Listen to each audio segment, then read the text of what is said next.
You're muted, homie. No, I think so. That's the quietest he's ever been. Yes. Oh my God. No, seriously, you're completely mute. Chuck, don't tell him. Let him keep going. Let him keep going. This is brilliant. Best Pineau ever. Serious? Comics. Did I mute myself? There he is. Yeah, Jared, you were muted. You were muted. Well, I had to start it off with a good laugh, didn't I? There you go. Mission accomplished. We got to have fun. All right. Well, thank you, Chuck. And matter of fact, I'll start with Chuck since he made me look good. Thank you, Chuck. Bam. We got Chuck Pineau in the house from Bonfire Press. That's right. We do. We got Shaun Keenan from Comics to Movies. G'day, guys. How you going? We got Chad Hardin from ChadHardinArt.com. Hello. And we got Dr. Chris McAuley from Stokerverse. Slancha, folks. Have a good one. Ooh. Cheers, everybody. That's a cheers. You got to do a cheers when it's given. We could turn this into a drinking game, by the way, everybody. So just let me know if you'd want to do that. I'm quite good at this game. Well, we have to establish the rules first. What's the rule? Anytime anybody speaks, you have to take a drink. Okay, well, I'm going to start talking a lot. All right, here we go. No, I'm just kidding. So this panel today is Comics in 2021, and I'm going to kick it off with the first question. So the comic book industry has been around for a long time, and superheroes have been a core part. Do you see this changing? In your opinion, what is the most popular genre in comics right now? Who wants to go I think first? it's already changing. Yeah. If you look at stuff that's been made on Netflix with Extraction, with the one with Charlize Theron and everything, like there is a lot of stuff already that's out there. Sweet Tooth, all these are not, your standard superhero, type of stories. Even like Jupiter's Legacy is and Umbrella Academy is a very different take on that superhero genre. So I think superheroes are what people know, but I really believe over the last, say, 5 to 7 years that has slowly started to change, and I think that's why indie comics have started to see a bit of an explosion, because people are like, okay, it doesn't need to be someone in a cape and underpants on the outside of their clothes to be a good comic book or be a good story. So, yeah. Well, and so much of superheroes came from, the 1950 Senate hearings where they basically destroyed the comic industry with censorship. And the only comics that survived were the ultra patriotic, Captain America superhero, Superman, Wonder Woman, Captain America, people who fought crime or whatnot. But it used to be, before those hearings, American comics were just as diverse as what you would find like European comics and Japanese comics or manga is today. Like there's a manga right now for everything. So the superhero trope is unique to North America, United States only, really, and everybody else is like, we're not playing by those rules, and they're doing just fine. The manga industry is dwarves anything that we have going on in North America. So, yeah, there's a good argument to be made that superheroes are only unique to the United States, really, North America.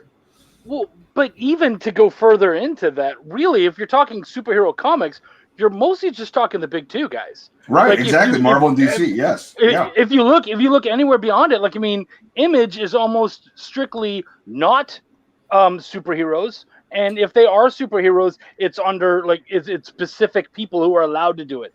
Oh, you're Robert Kirkman? Yeah, okay, you can do it. Todd McFarlane, you want to keep Spawn? Okay, fine. We like you. You did a good thing once. Things like that. So, I was you throwing down with the Todd father, man? Whoa. No, Todd's done a lot. I'm doing. He's Canadian. I'm Canadian. I feel like I gotta bust his balls a little bit. Also, he does all these cool jobs, like things like he does art for these music videos, and then he's openly like, "Oh, I don't listen to music. I don't know anything about music." And I'm like, "You got these great fucking jobs, and you don't like know these bands, appreciate these bands." So yeah, there's a little bit of annoyance there. I'll be completely honest. I'm jealous as fuck. Well, I think one of the things for me is that the real superhero stories start with the deconstruction of the trope. So if you look at what Grant Morrison did with Zenith, if you look at what Alan Moore did as well, that I think that's where we've been allowed to tell more adult stories. And I don't mean when it comes to sex and violence. I think we've been able to bring a more mature characteristic to the superheroes and look at the world through different lenses, which is always important.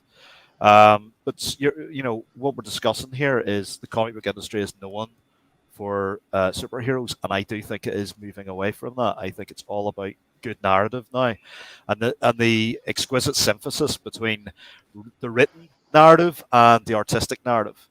Comic books are completely unique. I can write a novel and I can paint pictures with words, but when I inject an artist into that mix, I've crafted something far more. That truly collaborative product that gets put out to the public, it's really sublime. So are we moving away from superheroes? I think we're moving away from the asinine tropes, superhero tropes.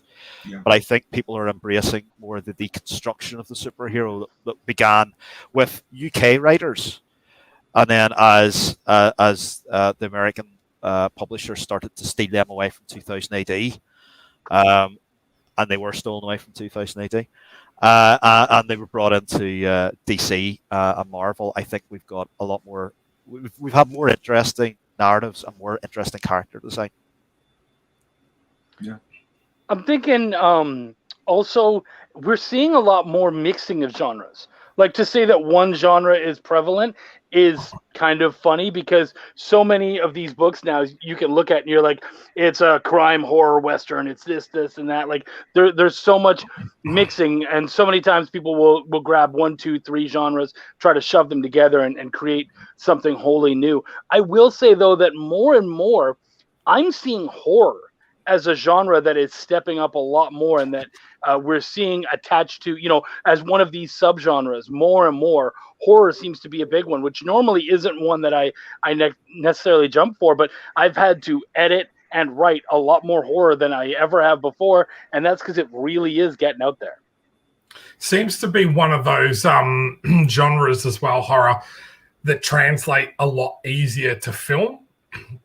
So, with horror and that, it's usually sometimes lower budget and that type of stuff. So you could probably get a horror movie made a little bit easier than, something that's completely sci-fi or cyberpunk and, requires a lot of, finances to go into the back of it. So I feel that, the comic industry, and especially the indie scene, is a little bit smarter in regards to what they're also putting out. So I think we do a lot more research in regards to, what our fans like, what is popular at the moment, and we actually put a little bit more thought into it, rather than bringing back Ben Reilly and doing a 14th clone Marvel Spider-Man story. Like, I don't know if you guys had seen the news that Ben Reilly's the new Spider-Man again. I'm just like, oh boy, I'm so frustrated with that storytelling in regards to, no character development. You were saying, Chris, before, in regards to, a really good narrative to a story. When you just, like I always loved that Brand New Day Spider-Man story, but when they just click their fingers and go, okay, everything's back to normal again, it just defeated that whole purpose and that whole character building over that whole story. You've just like totally wiped that away. So I feel that the indie community, and then now consumers, are a little bit smarter as well in regards to what they want to read. And, with platforms like Kickstarter and Indiegogo and all that type of stuff, I think has really seen that shift of mentality and people trying different things and experimenting as well. Like, Six Gun Gorilla is something that comes to my head where, it's a massive gorilla that's in a Western. That's not something that, straight away I would go, I would watch or I would read, but it enticed me enough to go check it out on Kickstarter, so on and so forth. So. Yeah, I think you have to have emotional resonance with all the characters, regardless how crazy or wacky they are. There has to be some sort of emotional connection and relevance to the audience that you're pitching to, and that's why I love working in the indie scene. Like you guys have worked with the bigger companies, and you're very tied to what you can do because you've got massive backstories or whatever. But for me, if you can work outside the limitations and outside the boxes, you can really craft characters with great story arcs and cohesive universes. I'm really turned off by DC as a casual DC reader because when I look at it, there's so many different continuities, and I'm looking at it from I'm not a fan. I actually don't like the term fan. I think fandom kills creativity. I think what fans demand from creators, it absolutely destroys creativity rather than allowing the creator to go and create and to craft something that's really captivating for the audience, something new. Because comics will die if we don't keep producing something new. The role of the artist and the role of the writer has always been traditionally taking the idols of the tribe and destroying them, questioning them and destroying them and crafting something new. That's what art's about. So, just real quick, Chris, I was just thinking about something that Chuck said. He was hitting on horror. Aren't you just starting to work with a big comic book company? Yeah, with the Stokerverse. Yeah, Decker Stoker, great grandnephew of Bram Stoker, and myself have teamed up to create Stoker McAuley. So we've created our own company, and we're taking Bram Stoker's stories, not just Dracula, but obviously we have an emphasis on Dracula, and we're bringing it into this generation in a variety of different media. So novels, audio, video games, and comic books. So it allows us to bring a richness to the stories that Bram had crafted, and also we bring original tales in and around that universe. So we put a lot of stock into not just horror, but the blending of genres. We've got a cyberpunk universe, we've got a sci-fi universe, we've got a steampunk universe, and we explore the genre of horror through that context. And with variety of characters, diversity is really important to us in the Stokerverse, but we do it in such a way that it's realistic representation of society. I'm not going to shoehorn a character in if it doesn't fit the narrative, but likewise, I will craft the narrative specifically to appropriately represent society that we live in. When I go down the street, I don't see clones of myself. I see a variety of different people. And I think the goal of any writer is to attempt to craft a universal story, something which really resonates with an entirety, an audience. When we're writing comic books, or whatever genre, or when we write in whatever genre, what we should all be seeking to do is to create the next 21st century myth. Yeah. Superman is a myth. All of these things. That as a creator, a creative talent, that's what I seek to do, is to craft this myth that stands the test of however long. And a lot of my mentors, I was mentored by Pat Mills, who created 2000 AD. He hates superhero comics. He hates superhero tropes. He's written a few of them. He hates them. But I've had the conversation with him about them being, appropriate 20th century myths, and they have passed on the stories and the flavour of the 20th century. I haven't seen the 21st century myth yet, and I'm waiting to see it. And I think comics is the gateway for it. Well, and you raise an interesting point. I mean, if you look at the Golden Age Flash costume, obviously it's just it's the ancient Greek and Roman gods for Mercury and Hermes, yep. Right, Hermes and so really it's appropriation from thousands of years ago, and we're just repackaging, reselling, reintroducing. So. Yep. And I've always been jealous of I agree with you. The problem with a lot of superhero comics is they just try, no matter what, to keep it going. And I love stories that have a beginning, a middle, and an end. And I know why they keep them going. It's purely for marketing and money. And there's so much pressure on the creatives to do something new. I mean, like, we're all chuckling about Ben Reilly coming back, right? But I mean, at this point, what do you do to create an original Spider-Man story?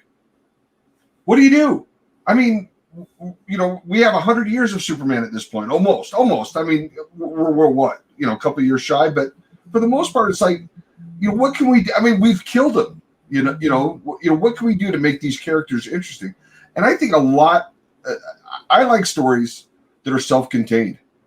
I really do. And I think that's one of the problems, is that we, rather than creating something new, introducing something new, and letting creators go and experiment, we're tying them down to a property that's already been around and beat to death. And, and it's a problem. It's a problem. Well, here's a question I would like to ask all you guys. Do you think the superhero trope is an empowerment fantasy? And if so, is it a healthy empowerment fantasy? So has it helped you guys? I mean, I love Batman, to be honest. I love the whole, it's Batman's search for justice in an unjust world. I love that. I love that central theme. But yeah, it's just a question I'd like to ask you guys. How is the superhero trope? Do you think it's an empowerment, or do you think it detracts? Or I think what's awesome, especially about and this is what I like about Superman. Okay, we're talking about Jupiter's Legacy, and we're talking about all these shows where we're seeing an evil Superman. Our experience with society is the second somebody has power, they abuse that power. And Superman is unique in that he has all these powers. Like if he wanted to control Earth, and we see this. I don't know if you guys have watched Invincible or read Invincible. But you see all these, Superman tropes popping up, and all these Supermen are evil. What makes Superman unique, and has always made Superman unique, is he has the power, and he chooses to use it to not dominate, but to protect. And so I think in that form, Superman's a good role model, and and comics can be an educational teaching method, and once again, Batman. How many billionaires do we know are out there fighting for, to create, correct the wrongs? Every billionaire that I've ever seen, all they're interested in is making more billions. Yeah. And spreading their influence, and they don't care who they have to crush, or who they step on to get there, or to maintain, or to grow. A lot of Kutcher. I'll throw his name out there. He is taking time off films out of his own pocket to do what he believes is right. So there are some people out there, but it is, again, as you said, like a stereotype that and our society that doesn't seem to, I'm from Australia, if you can't tell the accent from the accent, and we seem to follow the US. We're very much the little brother to the US. All of our media, all of our social media promotion, everything we watch, it is very Americanized.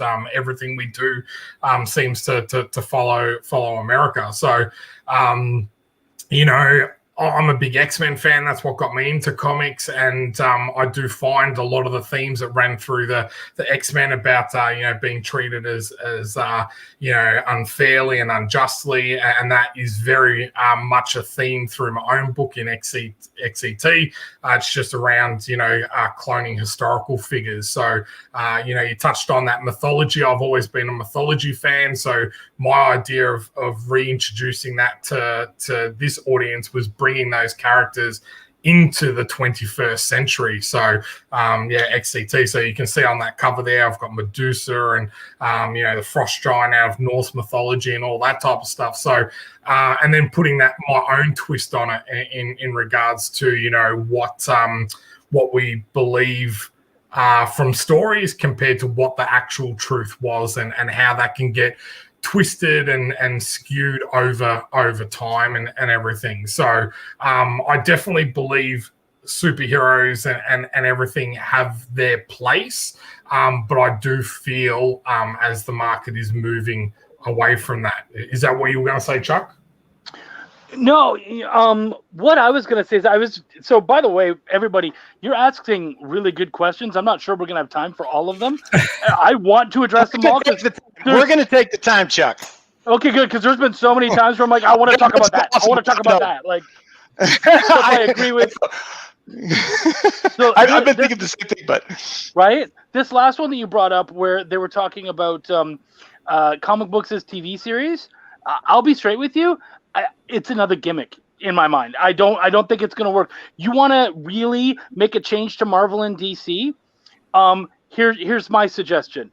Go back to how IPs used to be taken care of, where they had a shelf life, and once that shelf life is done, fine. That way they'll then be like, cool, Wolverine's been around, or Spider-Man's been around for however many years. We're gonna kill off Peter Parker. We're gonna make a new one. We're gonna keep that motherfucker dead and move forward. And that will create that freshness. That's how we get those new stories, by injecting new people into them and not bringing the old people back. Let them pass away. Do I love Peter Parker? Absolutely. But I've heard his story every time. We've heard the Uncle Ben story so many times that when they brought out the third iteration, they're like, it happened, but we're not going to talk about it. Thank you. Great. I don't need to hear the damn story anymore. Yeah. Let's move on. So I like your idea. You're thinking outside of the box, but I feel like that's a gimmick. The real point is that life is finite. Peter Parker should not be in his fucking 20s and late teens for 60 years. Right, and that's why we have all these stupid reboots every 6 months now, and it's like, stop. It's why we have things like Civil War II, Secret Wars 2, because they want to keep that name, so they have to do something with it. Even if they don't have a good idea, they have to. Yeah. So it would almost be easier if we went back to the old IP rules. That way they'd be like, great, cool, we can move on and not worry about having to keep that because we don't have access to it anywhere. Anyways, it's free for everybody else. Let the kids make Peter Parker stories now. We're already on Miles Morales. We're on whoever else, we've moved on. Great. Yeah. I think that's a wonderful idea, and that moves us forward. But this stuff, it's really going to be the death very much of these modern superheroes, is us being stuck in them. Yeah. And that's where indie's going to step the fuck up and say, well, no problem. I've been allowed to do whatever the hell I wanted all along, and I'm going to go do that. Yeah. Absolutely agree with that. I think Miles Morales saved Spider-Man for me. And Miss Marvel. 100%. Yeah. The writing in Miss Marvel's fantastic. And it's brought a new generation to the superhero trope. My personal favorite's actually Oliver McQueen, the Green Arrow. Green Arrow. Yeah, because he's a socialist, and we all need socialist superheroes. Okay, so now, just for everybody out there, if you really like this conversation that's going on, smash that like button, click that bell, subscribe, and share if you care. So I'm going to move on to the next question, gentlemen, if you are ready. Okay. Just so everybody knows. Did we want to? Just so everybody knows. What we're going to do is we're going to hit the questions in chat, because fantastic questions are coming in, and I believe that they should all be treated in their own time frame, because we're getting fantastic questions, and everybody, please keep hitting us with them. But at the 45-minute mark, and I'm keeping my eye on the minutes, we're going to address questions from chat directly, and I'm not going to interject any of other questions. So, because they're just coming in too fast, and you guys are having a fantastic conversation. So let's keep this rolling. Okay, so next question to the panel. Graphic novels are now a big chunk of the billion-dollar comic book industry. What do you think has caused this trend, and how does that impact creators and publishers? Binging. It's about binging. It's about being able to get in, read it all, enjoy it, and then great, now I get to move on to the next thing. It's not having to wait month to month and all that kind of stuff. I have the whole story. It's all right there, and now I get to move on to the next thing. Dark Horse has been very, very clever for since the mid 90s, doing miniseries after miniseries, collecting it into a trade, and then selling that, and as you said before about moving on. Star Wars Republic is one of my favorite series, and what they were really clever about is they did 4 to 6 issues in a story, and then they moved on to the next story. But with the continuity, which is what everyone and every collector likes, is what they did was that they told 3 or 4 different stories. Then they came back to the first story and told more of that story. And, they did that as type of thing. So I'm a big fan of Quillen Voss in the expanded universe. Now, he has 3 or 4 separate stories in that 83 issue run. But it's not all about him. And, Dark Horse have been very clever. And, I just think, all of the other places have now caught up in regards to trades. But here in Australia, because the exchange rate as well, for a comic book at the moment, we're paying 10 Australian dollars. Now, we can get a trade for between $18 and $24. Why would you not? Yeah, why would you not buy the trade? Why would you? Especially when the trades, like indie trades, say are between 64 to 80 pages, but like your Marvel and DC trades, they're like 80 to 100 for that same price, for that $18 to $25. It just even as a collector. And I know you hate using the word, but a fan myself, like even I find it hard to justify, especially when there's, 7 different X-Men titles and 23 different Rebirth titles and 52 new One titles. Like it just, I don't know. It's just, I That's just why think I feel like a complete noob all the time. All the time. And that binge thing is great. Like what Chuck said, is it's being able to pick up a book, read it from start to finish, and actually feel like I've gotten a story. Not get to the end and go, oh, really? I have to, like, you're going to make me buy another one? Like, you actually tell a story. Yes, there might be an overarching story overall as well. So that kind of continuity of a story, but you can literally pick up a trade and read, one entire story type of thing. So I want to talk about this just a little bit because I do feel this is really important. I'm going to cut you off, Jared. I'm sorry. I'm going to blow right. I just need to interject something right afterwards. Okay, when I was a kid, you could go into a comic book store and comics, or not even a comic book store, a 7-Eleven, a drugstore, whatever. Comics were 25 cents. Okay, we have the ability now to make comics 25 cents again, less than disposable income. Because when I worked on Warlord, okay, we were canceled after a very short run, but we had 16 million illegal downloads of Warlord from one website, from just one torrent website. If there were 16 million people reading that comic, if we had just had a nickel from those 16 million people, it would have dwarfed the sales that we would have got from the 20,000 people who were actually paying $5 for the book. And comics needs to go back to that way. It needs to go back to that way. If we turn comics back to less than disposable income, I mean, I'm talking something cheaper than a latte, because some people are like, oh, well, $5 is disposable income. Not to a kid. Not to a kid. And kids are not paying for comics anymore. They're going to webtoons. They're going and they're reading it for free. And there's people out there right now that are like, oh, this is illegal. We should shut it down. This is immoral. How are you going to argue morality to a 5 to 12-year-old who just wants to read a comic? Okay. Yep. And the only way you're going to be able to do that is to be like, hey, do you have a nickel on the street? Okay, you can read this book. And the technology is there now. The technology is there now. We need to change that paradigm to make it affordable. And then don't get me wrong, if you still want to run your Kickstarters and things like that, because right now, don't get me wrong, I've done a whole bunch of Kickstarters, and we have to charge the prices we're charging on those Kickstarters to make it worth our while. But if I can get to the point where I have 16 million readers, I will happily charge a nickel for those things so it can reach a wider and wider audience. And it's a problem. It is a problem with comics. I completely agree with you. Like at Stoker McAuley, we give artists a better. It's not hard really to give a better page rate than Marvel or DC. I mean, it's not hard, is it? Like, for God's sake. No. But we give people what's termed as a living wage. You can live on that. You can live on that, because I refuse to put out any book that I can't properly pay for.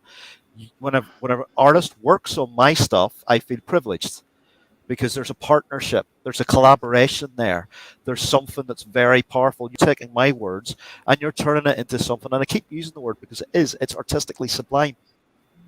Without art, it's just it's words and paper. But I think there's a big problem with publishers, because publishers set these strange terms and all this kind of, they fleece money out of people. And I always find it interesting, the difference between the terminology between a graphic novel and a comic. And Alan Moore's quote is, it's a graphic novel is a pompous phrase. It was thought up by some idiot in the marketing department of DC. And really what they should be called is big, expensive comics. Because what happens is you create your comic, right? And I've had this. You create your comic and it goes out. And I do a beginning, middle, and end. But there's also wee things, you can add your next comic onto or whatever. But there's a definitive story there, because not everybody's going to be able to buy a series. But you want them to come away with your product and thinking that it's great, fantastic, But some publishers, they'll turn around and say, great, just write all these things, and then we'll package it together. We'll get more money out of it. We'll charge 3 or 4 times the fucking rate you put out. I'm sorry I swore. 3 or 4 times the rate they sent out. But what's happening is people are looking at my product, they're looking at my company, and they're saying, oh, Jesus Christ, these guys are expensive bastards. We're not going to buy that stuff. So therefore, they have limited my range. I want everything to be affordable to the public, to the consumer. Yeah. That's the end goal. It's getting the comic, it's getting the message, it's getting the product out. So that's why I think digital's a pretty good way to go. It is. And there's things that need to be addressed. Obviously we need to do what's sustainable. Okay. So we need to be, we need to think about things like the environment. Like, it is right now 100, some degrees in Utah right now. I grew up in Las Vegas. It was 113 in Las Vegas. I moved to Utah so I could drop 20 degrees. And now it's the same temperature in Utah as it was in Vegas. And they're doing the same water saving techniques. We need to understand that we're living on a world that is full of finite resources. And if we don't and I don't want to wade into the murky waters on politics on this, but we need to start thinking sustainably. And and the reason why comics are so expensive is it used to be they were printed on the cheapest paper.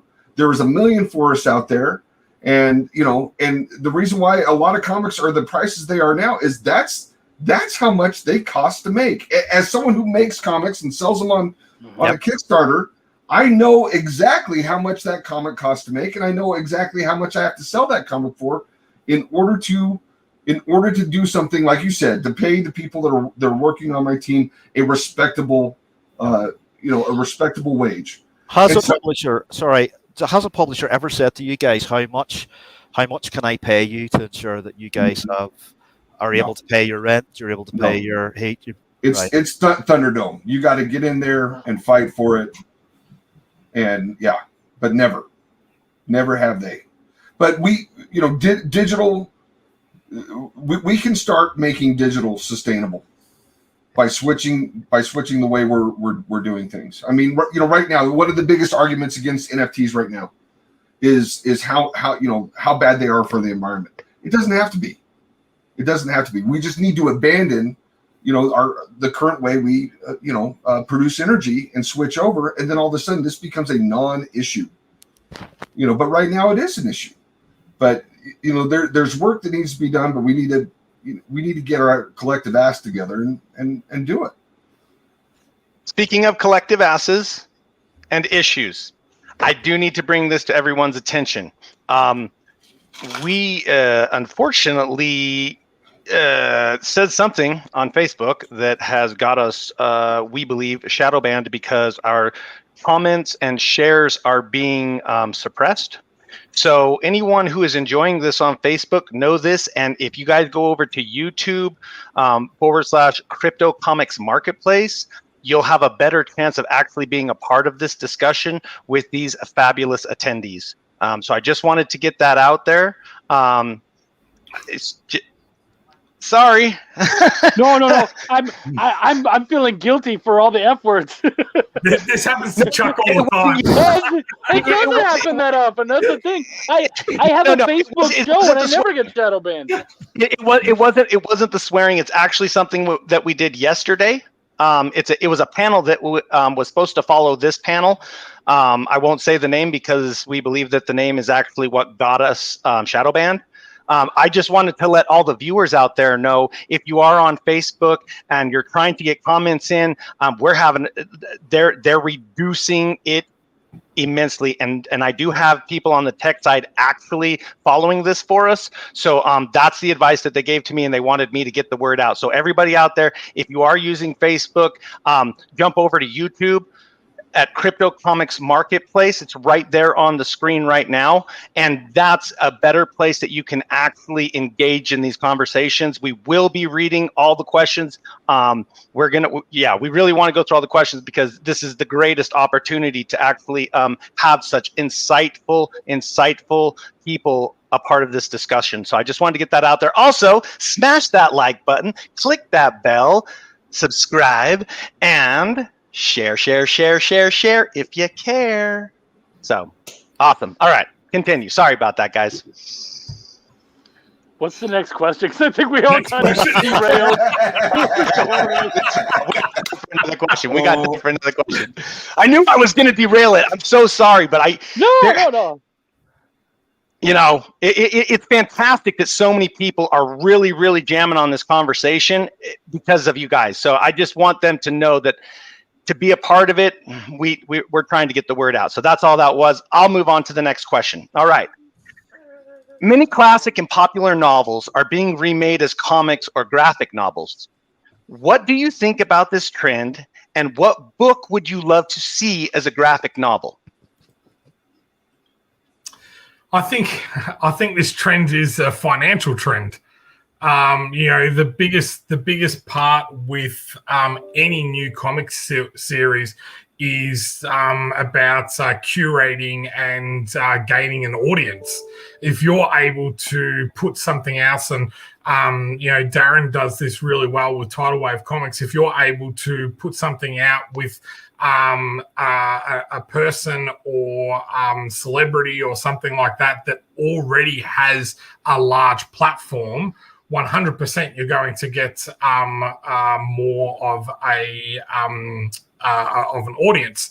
On the flip side of that, and this has actually happened to me over the last 12 months, is I've actually had people approach me to turn their book or something into a graphic novel so they can use that as a visual pitch for a TV series or movie series. Because the one thing that comic books has over novels is that you can visually see what the characters look like, what the world would look like, and everything like that, far quicker than you can by reading, a 3,000 or 4,000 page series. So I think they're a couple of main reasons why you're seeing a lot of books being turned into graphic novels. And then also, I think that graphic novels are becoming more accepted. Like here in Australia, I've started to do a lot more talks at libraries. They, XCT and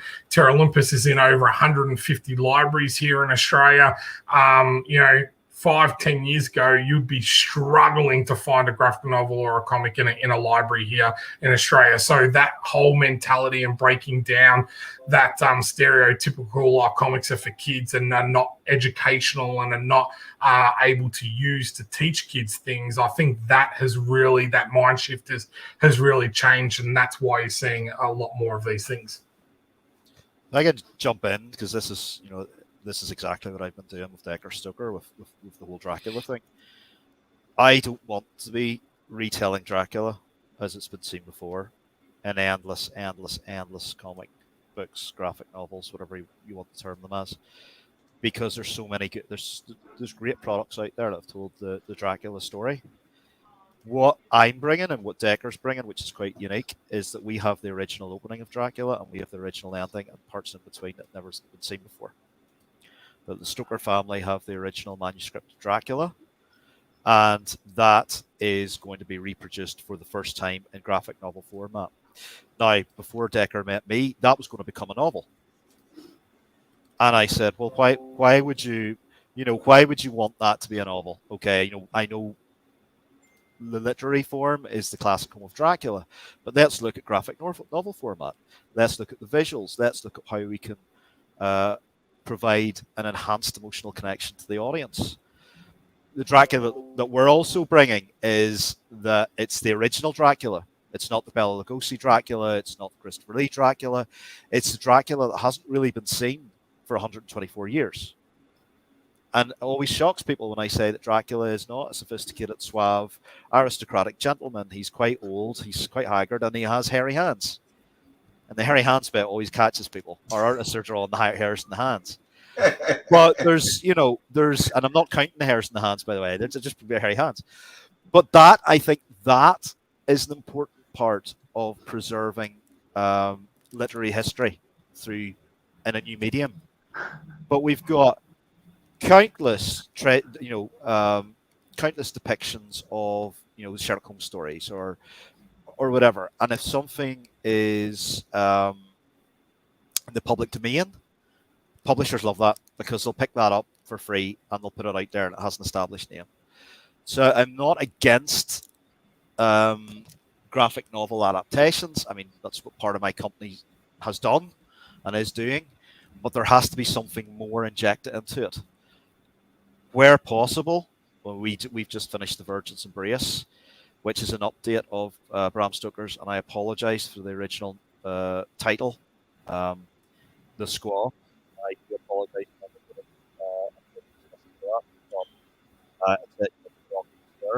We have taken that book, we have absorbed it, we have made it appropriate for this generation, and we've given backstory. Chris, just 1 second. Would you back up a little bit? For some reason, your audio went kind of funky there. Sorry. There we go. Can you hear me a bit better now? Yes, much better now. Yeah, sorry. So really to recap, I'm sorry for anyone that didn't hear me. To recap, Stoker McAuley are not just bringing original Dracula stories, but we're bringing the Dracula that you've never seen before, but the authentic Dracula with parts of Bram Stoker's journals, which have only been available to Decker and his family, the manuscripts and the typescripts. So this is a preservation of Dracula history, but it's something new. And what's really interesting is I'm not recreating Dracula in my image. I'm going back to the past and bringing the original Dracula back because Dracula hasn't been seen in its original form for 124 years. And the full story has never been told, because the original publisher in England, Archibald and Constable, refused to publish Bram's full manuscript. So we are, for the first time next year, for the 125th anniversary of Dracula, we are publishing the full manuscript as it's never been seen before in graphic novel format, because we believe that graphic novel format, or comic books, sorry Alan if you're watching, comic books are the essential way to preserve literary history, because I can project in one scene without any text, I can project the real menace of this character, the shadows. I mean, I love Nosferatu. Nosferatu is one of the closest film depictions, and that's why the Bram Stoker estate sued them at the time. But I love the shadow of Nosferatu coming up the wall, going up. All of that, we can project that with some beautiful artwork. So I don't detract from that. We've released The Virgin's Embrace. And again, I'm going to say it very clearly. I apologize to anybody who's listening to this who comes from a native background. It's based on an original tale by Bram Stoker called The Squaw. We've obviously scrapped that, and we've developed the characters a little more in line with with this generation, and appropriately as well. And we've added some more narrative context from Bram's notes. So I think if it's an act of preservation that brings something new to audiences, I think it's great. But I think there's too much of the tired old Sherlock Holmes stuff getting pumped out again, or whatever it is, Swiss Family Robinson. I remember Marvel did a whole thing where they would just take classics because it was free, and they thought, yeah, let's make some money on it. I don't think it pushes the medium. I don't think it pushes narrative forward.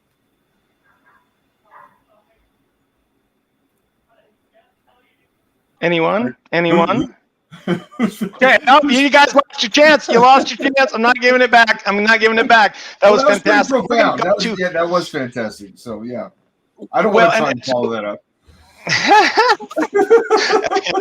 I gave you all a chance. No.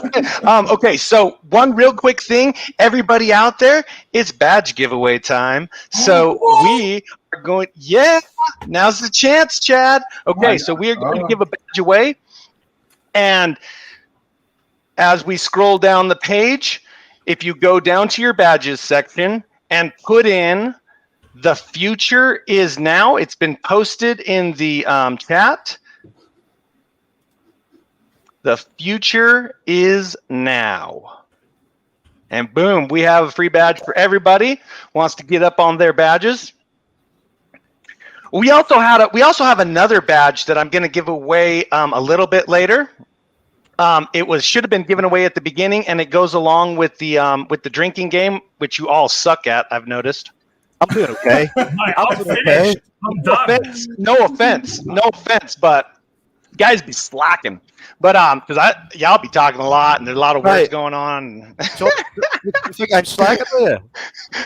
I'm just kidding, Chris. We need to understand what everybody's saying, so don't get all loaded. Anywho, all right. So we're gonna move to questions. I'll read the question and open it up to the field, and we'll just keep progressing through the questions. Okay. The first question comes from Mythics. Why do each of you think that horror has mesmerizing folks again, and a special fascination by Gen Z, boys, girls alike? Slenderman and Five Nights at Freddy's, etc. I'd love to jump on this one first, and I think it's very easy. Two big genres that are absolutely huge in this kind of stuff, like in comics and stuff. It's horror. In novels, it's romance. The romance, as much as I'm not a romance reader, romance is huge, and it's because they directly tie into an emotion. Horror ties into your fear, and of course, romance ties into love, loneliness, all that sort of stuff. Because they're so visceral and they attach themselves to such human emotions, that's why we're able to get so excited by them and so intensely brought into them. All these other genres, they have to utilize human emotions and bring them in. But with something like horror and romance, they're already there. That is in the title pretty much. So I think that's why it's completely visceral. It brings the audience directly into the conflict by actually attacking, in some ways, the audience.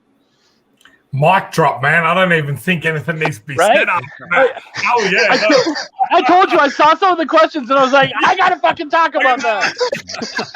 All right, then let's move on to the next question unless someone else has something to offer. Well, I just want to add one thing, too. I think it used to be, for me growing up, the horror stories were all told around the campfire, right? How many people are doing that now? And so where are kids going? They're going and they're basically making up these tiny little myths in their own little groups. And then, right, exactly. Yeah. Creepypasta is the new equivalent of the camping ghost story. And, gosh, I would, I should write this down, but I would love to make comics about a lot of the ghost stories that I was told around the campfire, because they don't exist. It's all oral, storytelling. It's all oral history. It's not written down. It's not canonized. It's nowhere out there. So anyway, for me, if I can just jump in for 2 seconds and just say, because obviously I've made my name in horror. I'm in the Horror Writers Association and the Horror Authors Guild. And for me, horror is about facing some of the dangerous realities of the world around us. It's about going past the ego. Every day, your ego, Freud and Jung agreed, it was one of the things that Freud and Jung agreed with. Your ego is every day battling with you, and battling with you in a way that keeps telling you that you're going to live forever, you're going to live forever, you're going to live forever. Horror stops that. And horror is one of those narratives, of one of those genres that narrative masters can take 2 sentences and scare the shit out of you with. For example, I checked my phone and saw a picture of myself. I live alone. Those 2 sentences could start a massive story, you know, and questions and all sorts of things. And we all love to be scared. We like being scared. We love it. And that's what I think the deep attraction is. The fear of the dark. But what horror writers do is they're not afraid of the dark. They reach into the dark. They reach into the abyss, and they pull something back out of the abyss for the audience.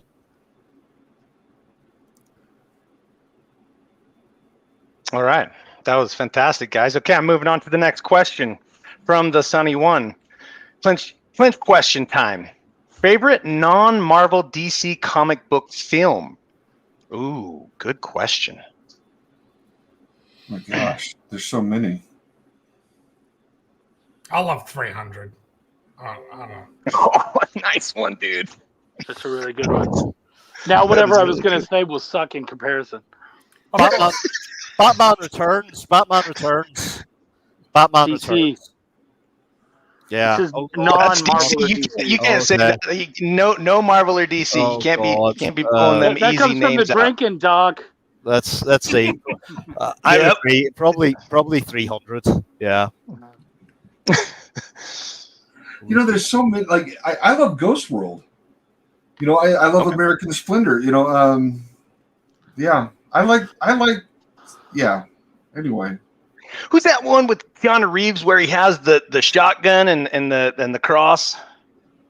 Is that a Marvel or DC one? That's DC. Well, that's technically, Vertigo. Yeah. Constantine, right? Okay. Is that what you're thinking? Constantine. That's the one I was thinking. Yeah. I also there's V for Vendetta. I also love Priest with Carl Urban and that as well. That was another one that I really liked. It didn't get as good a reviews as I thought it was. But yeah. Road to Perdition. Oh, I got one, guys. Warrior Nun. Oh yeah, you know I haven't watched that yet. I know I should say that, but that's not a film, mate. Really good. That's a series. That was a You Netflix gotta shut me up like that, Sean. Why you gotta make me look like that, man? I'm just feeling so proud of myself for a second. Oh, well, if you're gonna do series, I would have went Umbrella Academy. I reckon that's just. Oh my heck.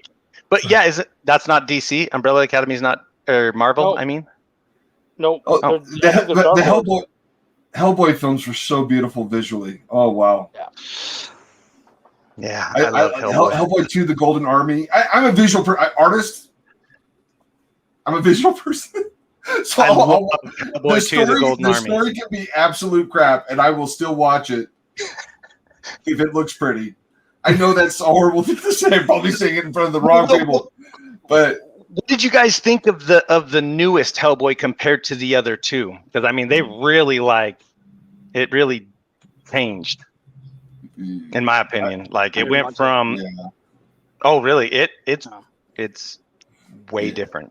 It's way more. It's a hard watch, but they did try and make it a little bit more. They made it a wee bit closer to some of the original. Yes, more closer to the comics. I mean, from what I've heard, it's really it was a hard watch, guys. Yeah.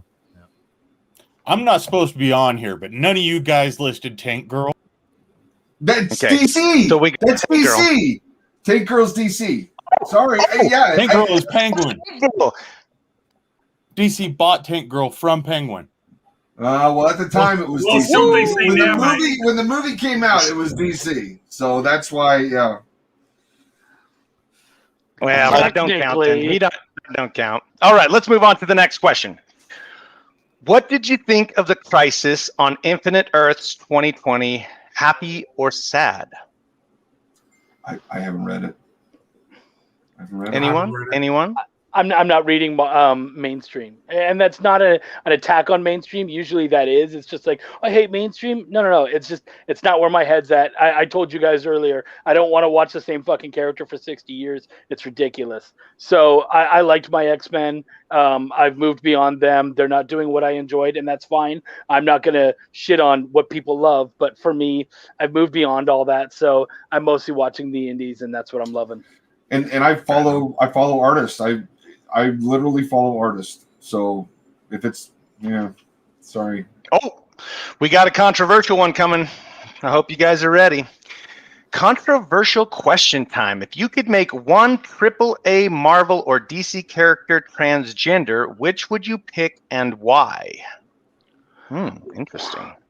I'm gonna tell you, as the parent of transgendered children, I'm not a huge fan of the question, and that's simply because being trans is a part of who you are. If you were talking about gender swapping a character, I feel like it would be a different thing, and so I'm going to treat it like that, because making a character transgender, that's adding a whole other set of stuff on top of that character. That's them, like, where are we in their transition? Are they already transitioned? All that kind of shit. So there's a lot to add. Oh, wow. So yeah, right. Like I said, I've been through this a couple of times.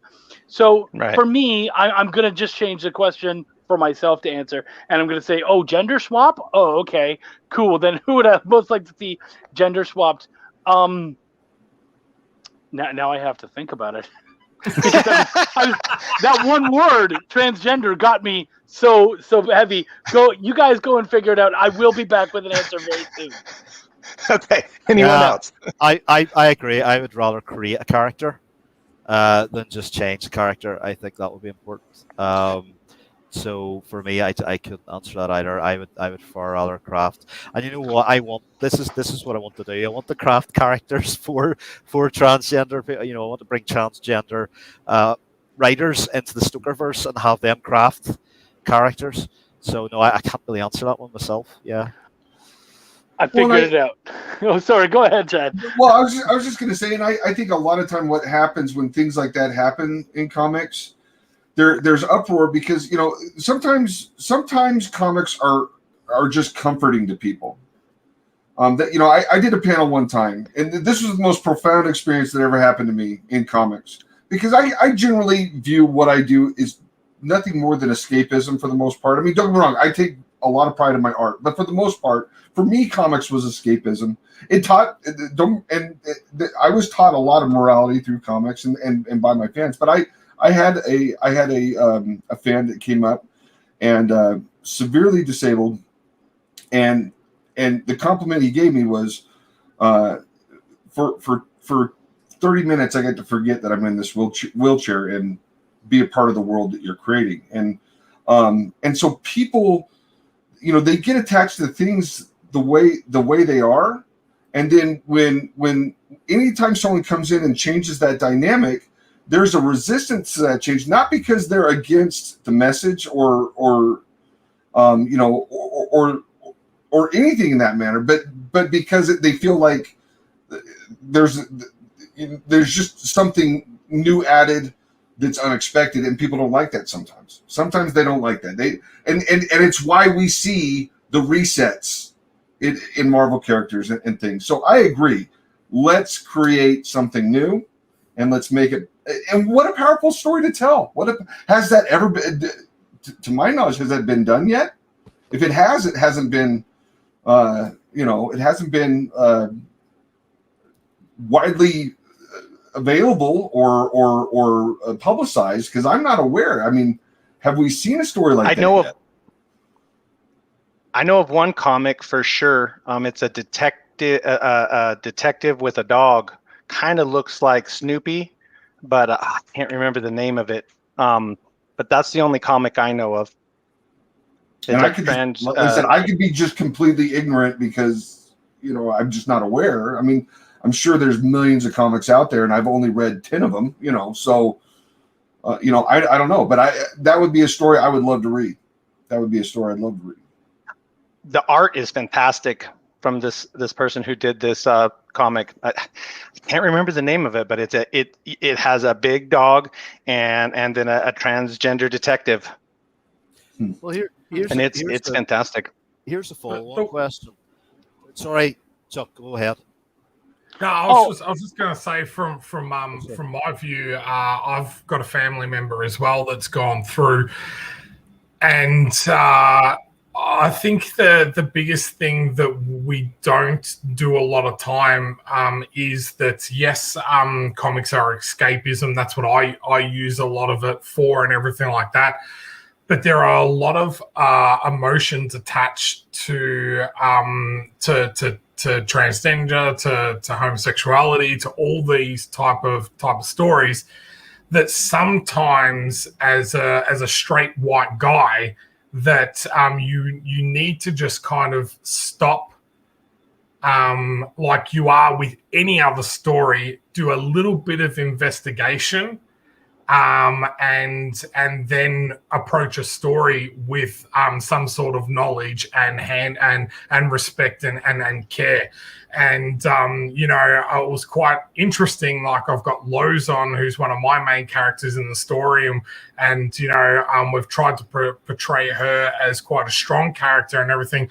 But when I was doing research recently, the one thing I didn't know about her, and I'm glad I keep doing my research even though my series has started, was she was actually gay, type of thing. So, and back in the early 1800s, like, you can imagine what that would be like, especially in the Native American community and everything like that. So there's things like that I think you need to be mindful of. And I'm not having to go at the Sunny One and asking this question or anything, but I feel again, like what the other guys have said, that creating a new story or a new character has a lot more impact and can tell a much better story than just changing an existing character. The one character that I feel that Marvel did get right was when they changed Bobby Drake, Iceman, to gay. And the whole thing they did around that was the reason why he was a womanizer was because he was trying to pretend that he was not gay. And if people have been through that, that's something that they can probably relate to, in that trying to pretend that you're not something. And I think that's a much more powerful story than just just changing a character or something like that. So, but I think as an industry we're getting better at it. But we just need to show a little bit of empathy and do a little bit of research. These things make us feel uncomfortable, but that's where growth comes from, is when you're uncomfortable. So that's. So just a follow-up question I would like to ask everybody: like, how do you think we can, as creators, can encourage more greater diversity in the voices of the writing and art styles? How do we do that? That's a big question that I involving them. I reckon that's a really easy question. It's just actually involving them rather than telling it from my point of view. Actually get someone that you're writing about and speak to them. Again, probably going off topic a little bit, but the Black Lives movement in America last year highlighted a issue that we have here in Australia with our own Aboriginal community. I've lived here all my life, and there was so much I didn't know or I was ignorant about. And that's not saying that I'm a bad person or that a lot of people are bad people. But if you don't, get outside your comfort zone and learn about these things, then you're never going to know. So I feel, and Chuck, I would love to hear your answer on this, but involving the people that are either gay or transgender or of a different ethnicity, all that. If you're going to write about them, reach out to someone. Every time I've reached out to someone, they've been more than happy to accommodate. Like, I went to Texas and went to a reservation to learn about Lozon and the Bayok and the Native American people. I didn't just go and start writing a story about her. I actually went and did, some sort of, put myself out of my comfort zone and learnt and listened to their stories, and then put my own twist on it. Yeah, I mean, I agree completely. I was editing a story that sadly never came to be, but it was dealing with the Ojibwe culture. And I grew up around the Ojibwe people when I was growing up in Canada.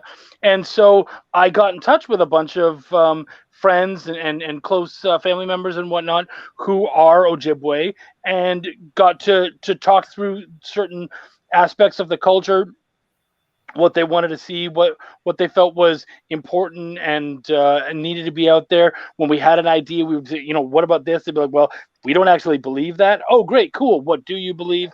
And it was a learning experience. It was amazing. So I think it's really important that the tough thing about it is that you're still gonna get you're still gonna have a tough time, especially say if you deal with something like transgender, because it's not a singular thing. You know what I mean? Like no transgendered person's pathway is the same as most of the rest of them.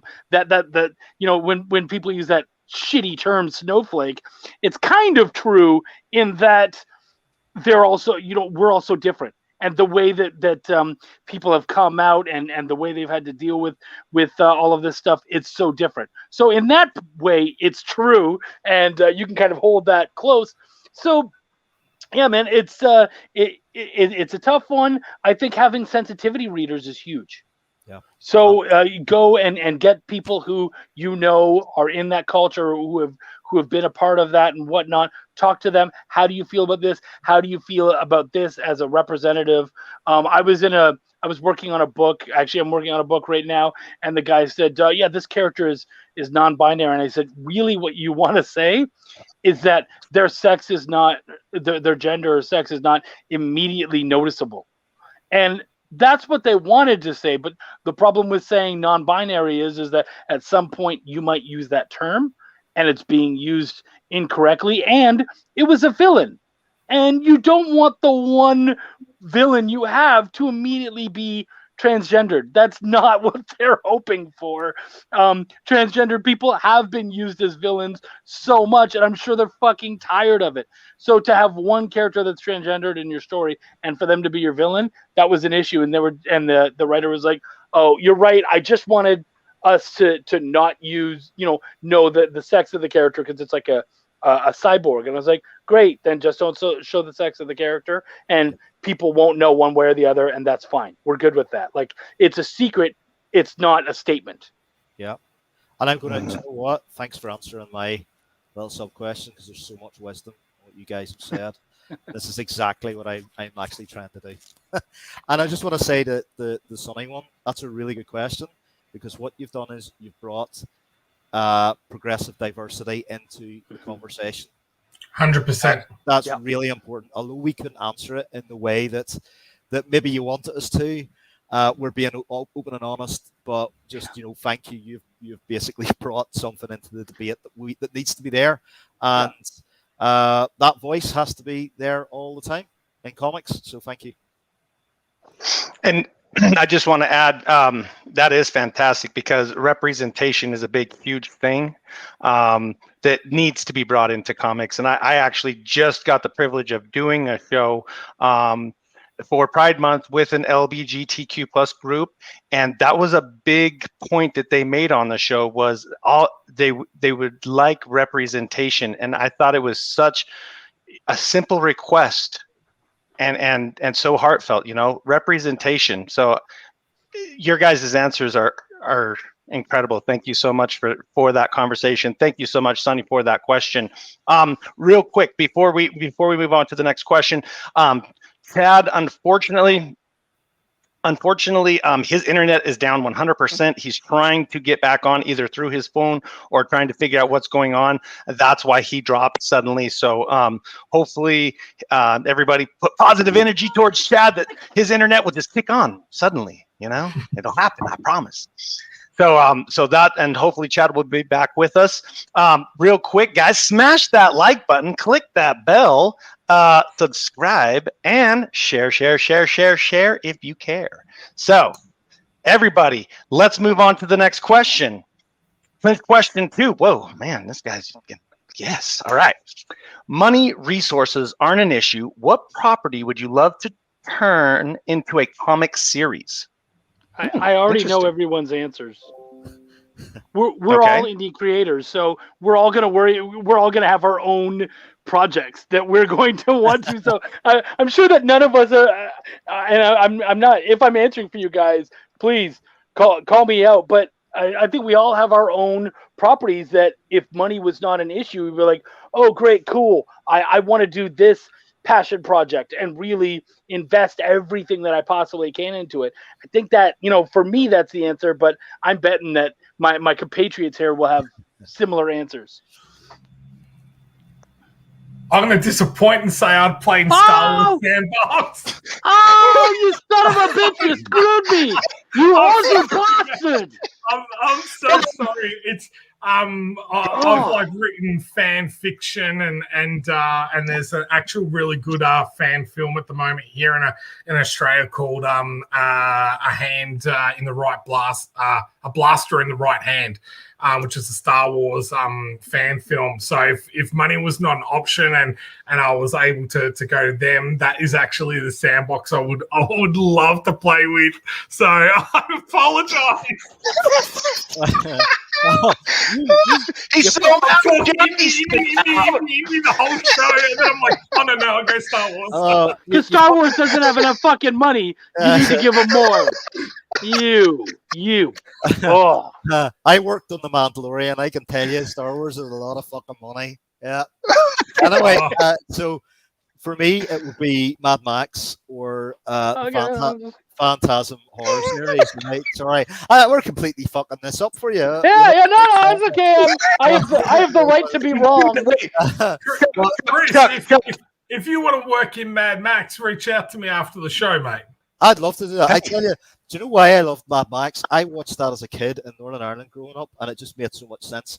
What was post-apocalyptic for you guys in Australia was fucking real time for people in Northern Ireland. We were climbing through the bomb craters to get to school, and I was like, that's a bit like home.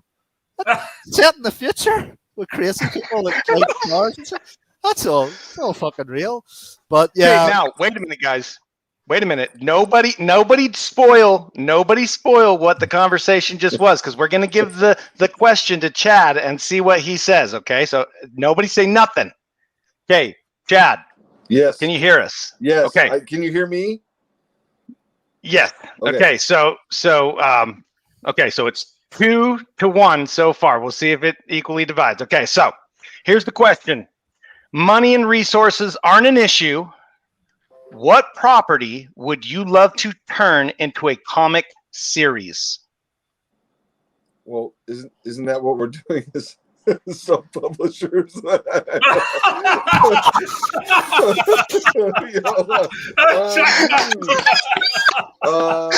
Chad, you're my new best friend.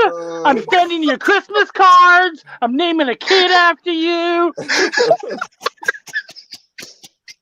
That was perfect, Chad. You have no idea. Chuck was sweating bullets. I'm telling you, he was sweating. I thought I'd already lost.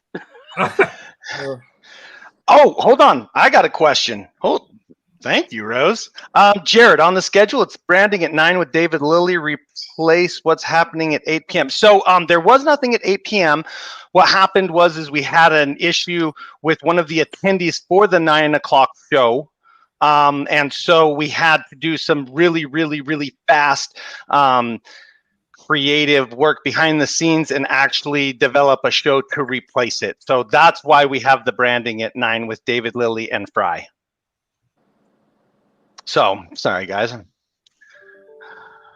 What's your passion project, Chuck? Cool. Thank you. You know what? I was talking about Joe. You're a keeper. I love you. I'm looking up because up here is all my projects that I'm working on, and that keeps me. So I have a post-apocalyptic fantasy story. that I want to tell that's very much like a fairy tale version of The Road sort of thing.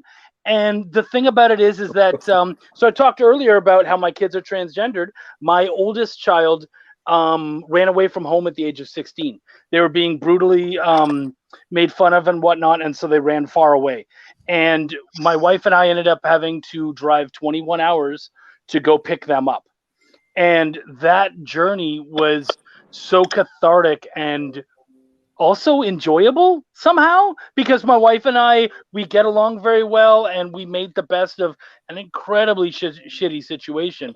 And so I want to be able to tell that personal story while also being able to take away some of the personal aspects of it. So I'm setting it in this fantasy post-apocalyptic setting in order to also be able to kind of fantasize things and make it a little more fun for people and whatnot without having to get bogged down by the reality of what happened. So, yeah. That's fantastic. Thanks. I'd read it. Yeah. Fuck your Star Wars, buddy.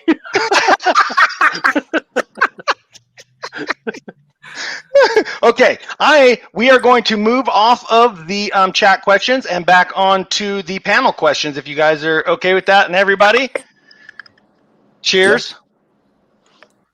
I'm gonna go get another drink. Be sure to. Well, while you're doing that, Sean, I'll cover for you. Smash that like button, click that bell, subscribe, and share if you care. So awesome. All right. Oh wow, they weren't very fast really about that, were they? No. Yeah. You know what, though? I got the two indies here that were actually sticking to their indie guns. My boy, what's up, Chad? Did I say the wrong thing or No, you said the right thing for me. Okay. Oh, it was perfect. Honestly, I didn't know which way you were going to go. I was like, oh, he might go DC Marvel. He might sell out right there. I thought he was going to sell out, I'll be honest. I was like, I'm alone. I'm alone. I could feel it when he didn't. I was like, yeah. He was holding the torch. Chuck was holding the torch all by himself. The pressure was just coming in on him. He was like, F you, Indy, all the way. I just love you, Chuck. You're just like, I can speak. I reckon I can speak for all of you. So I'm like, and I was dead wrong. Yeah, and I'm going to be dead wrong now and then, so I kind of enjoyed it too, but damn. It's just been for me, like I've got my cinema room set up with all my Star Wars stuff in front of me. I've got every single trade paperback and every single book on my bookshelf up above my screen tier. But it's the one thing that if money was not an option, if anything, if I could do something within that universe, because it's been the whole, I think for me, the whole thing that kind of has got me into this industry and into movies and everything. So, yeah. Wow. As much as I'd like to do my own stuff as well. Well, I think Star Wars came out right around when I was born. I think my mom said that I was actually in the theater watching Star Wars when I was a baby in her arms. So I've watched the original Star Wars. Like, I swear I would literally say everybody's lines as I was watching the show. I watched it so many times. So I understand the love for Star Wars. Yeah. But to break the tie, I gotta say indie all the way, man. If you got your own, that's what you gotta do, man. Don't promote the big people's stuff in a way that they get richer. Take your stuff and make it great. Take it to Olympus. You like that one, Sean? You like that one? I did. Thank you very much, mate. You're welcome. Don't you feel bad now? I do. Awesome. But it's always like you can slap that thing across your own comic book from the creator of Star Wars or the person that worked on Star Wars, and then they're just kind of like like Chad uses all it, like the guy from DC, the guy that's worked on Harley Quinn, the legend, the man, the myth, the type of thing. Like, I don't have that at the moment. Well, and that's valid. And but we're always looking. Okay, like first of all, I never thought I would ever. I just wanted to work in comics, and then you get to work in comics, and then I was extremely lucky to be at the right place at the right time with Harley. But once you sort of have that happen, and don't get me wrong, I don't want to bash DC at all. The experiences that I've had through DC have been wonderful. Like getting to go to the world premiere of Birds of Prey in London, and see your name listed in the special credits. It's an awesome feeling. But you're always chasing that green dragon, right? You're always chasing, what's next. Wouldn't it be cool to see that or experience that with something you've created 100% on your own? 100%. Right. And so for me, it's like, could I continue to just sort of play in that same sandbox? Absolutely. But, and I grew up watching the Image revolution. Okay. And watching, and I know that we've talked a little bit about Todd. Maybe I don't want to go there, but I mean, all of those guys were my idols. I loved the books that they were making at Marvel and DC. And then they started Image, and just this whole idea where it's like, wow, Image went from zero to the second largest publisher in comics in North America once again overnight, and how unreal that was, and how empowering that was to creators. And then there's always things like the Kirkham Manifesto, like go cut your teeth on the big two, and then once you feel like you know what you're doing, go create something new. I think that's an awesome mentality. Because otherwise what happens, you're just sort of in a state of arrested development. For me, that's how I feel. Isn't that a band? What's that? I said, isn't that a band? A TV show, yeah. But it's also, I last Friday night. And don't get me wrong, I feel guilty. There's a lot of Harley fans like, Chad, when are you going to do the next Harley book? And I'm just like, I think if I went back and I did Harley, I think I would be chasing something that's no longer there. Like if I couldn't do Harley with Jimmy and Amanda, I wouldn't want to do Harley. I wouldn't want to do it. And I think they feel the same way. They're like, you know what? We came in, we did what we wanted to do. We've made our contribution, and you look at what Jimmy and Amanda are doing now, they've moved on too. So I wouldn't be opposed to doing a passion project, but at the same time, for me, I think trying to create something that lasts, that I created, I think that's the next Everest I want to try and climb for me.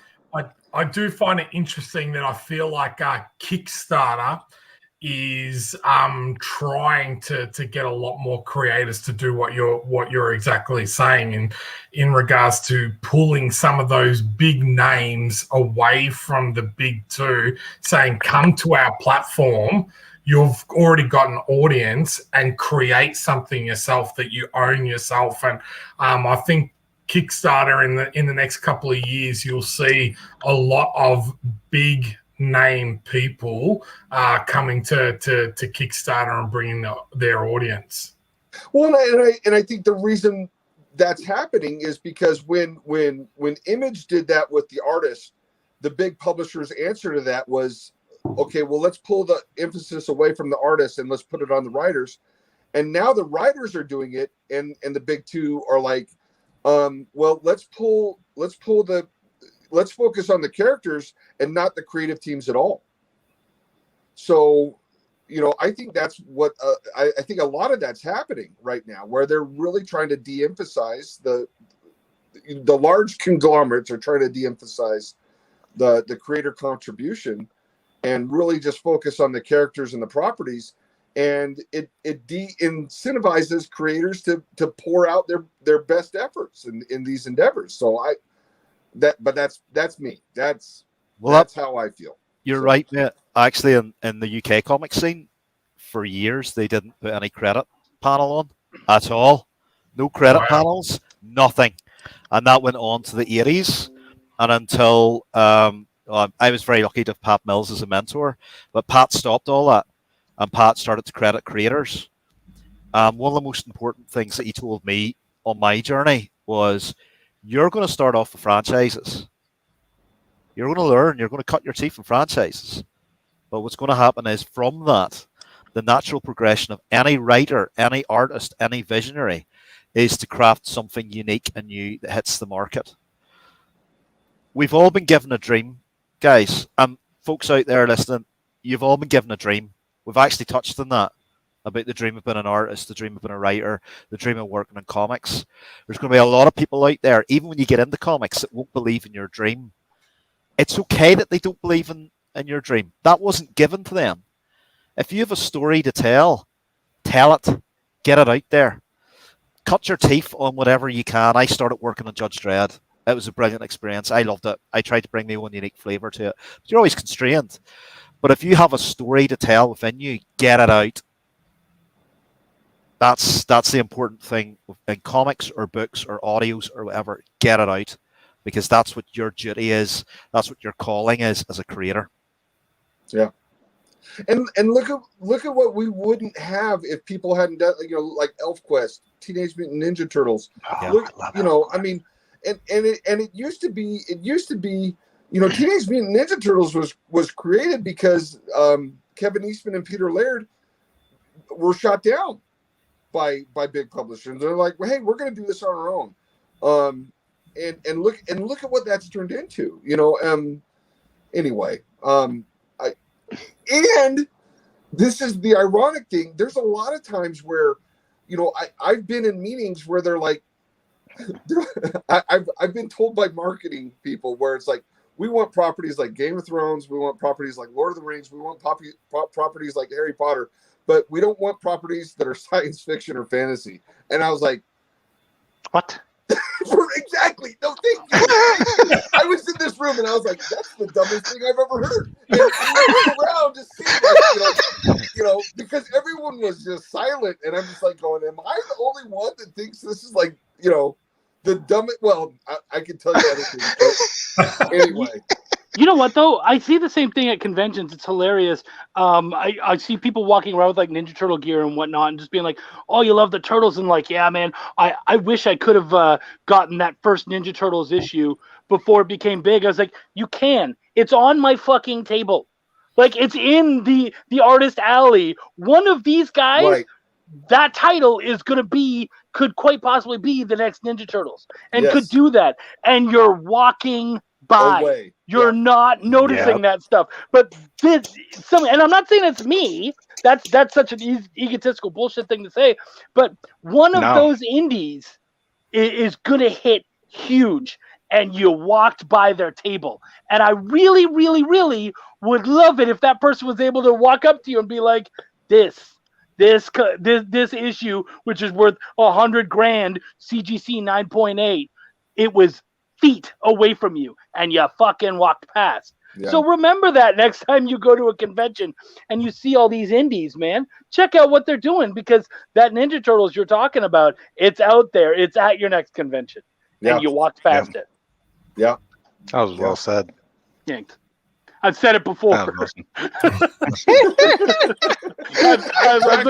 And I've sold comics that way too by saying, hey, it's right here, man. All right, let's get to this question from Rose real quick. Is any of you doing any comics in the next couple of months, and will I be able to look at them in the marketplace? Oh, great question, Rose. I'm trying.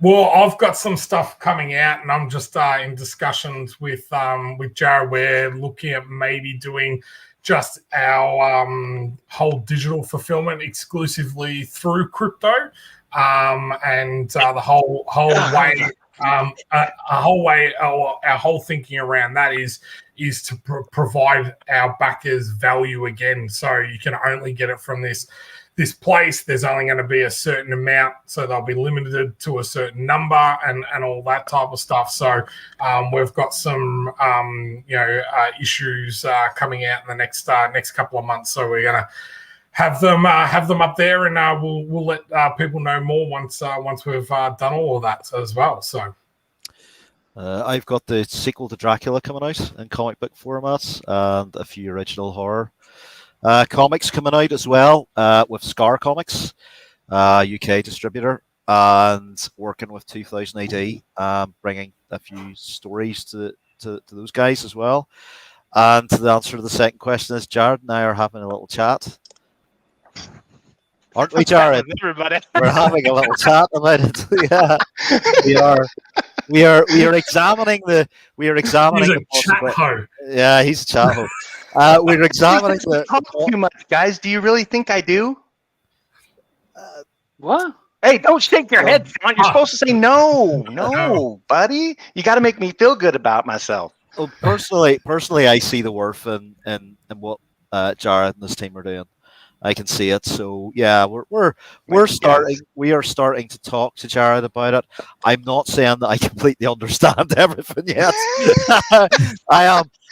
I'm just a writer. I just write stuff. I have a whole business team that deal with all these kind of things.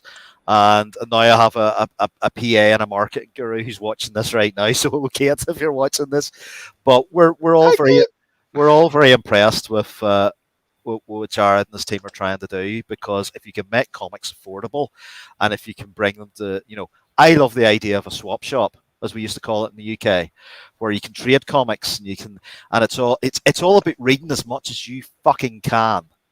Let's be honest, that's what comics are all about. Yes. Reading as much as you can, of diversity, everything. I'm not going to say stop reading Marvel, and I'm not going to say stop reading DC, but what I'm going to say is read fucking more. There are millions of writers out there. There are millions of talented artists, and they're all sitting on your doorstep for you to discover. Yeah. And this could be the way of doing it. So why not try and invest some time in it? Let's see what we can do together. So that's my answer. One interesting thing I've started to do, and this might be other people want to do, is I've actually been going through failed Kickstarters, and actually seeing like whether the story was actually good and that there was a reason why the Kickstarter failed. So our latest series, The 13th Labor, is just an absolutely amazing and beautifully told story. But that was a failed Kickstarter, and we just launched that over a month ago. It got funded, and we're already on to the second issue of that. So that's another thing that people can kind of look at, is have a look at some of those failed campaigns and see if there's writers and that out there that you did like that you just kind of missed out on. So. Yes, and this is one of our upcoming Kickstarters. So with XCT, we've been doing a couple of anthologies. This is our next one, which is, as you can see, it's got Pegasus and Chimera in it, but it's got 6 short stories from 6 different artists all around the world and writers around the world. So, if you want to check that out, click the notify button, and we'll notify you when we go live. So yeah. Well, and for me, it's not a comic, but I have an audio drama that I co-created along with Eric Cockrell. It's called Essence House, and it's out there. We're on season 3 right now, which might sound like it's an awful lot. They're 20-minute episodes, 10 episodes per season. But when we finish every 2 seasons, we turn it into a novel and we novelize it. So the thank you. So the first 2 seasons is now novelized, called Essence House, and that will be coming to the crypto comics marketplace very soon. We'll have a novel on there for you guys to check out and enjoy. We just have to get the books out. I have the books actually right here. I'll show you guys the novel right now. I got my little box of books ready to bring to comic conventions everywhere. So that it is, and that's me right there. Thank you. Yeah, no, dude, it's pretty great. So we got to get those out to comic creators everywhere, or to the Kickstarter people everywhere, and then once we've done that, we'll bring it to you guys here. So yeah, there's that. And then of course I'm always on Kickstarter, or I've got some stuff coming up in Diamond. I have a book that I edited Freak Show Kingdom. I edited one of the stories in that, and that's going to be in Diamond very soon. Cat Dad and Supermom.